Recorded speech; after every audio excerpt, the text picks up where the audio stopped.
objavila Martinovho sna.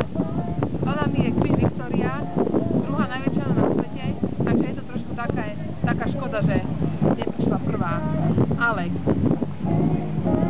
tam je náš kultúrák, v ktorom sa odohráva, skrytý kultúrák, v ktorom sa odohráva stretávka a v ktorom bude mať za chvíľu vystúpenie. Len zatiaľ je to trošku problém sa dostať dovnútra, takže ja by som to tu teda celé predstavenie takto spravila pred tým kultúrákom. Takže 1, 2, 3. Penka som ja, cenučka, černooká krivečka. Dobre, končím, lebo všetci Japonci ma začnú fotiť a zase bude slávna.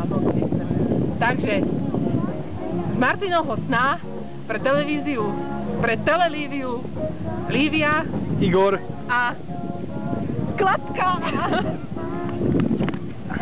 No dobre, trápne? Nie, dobre.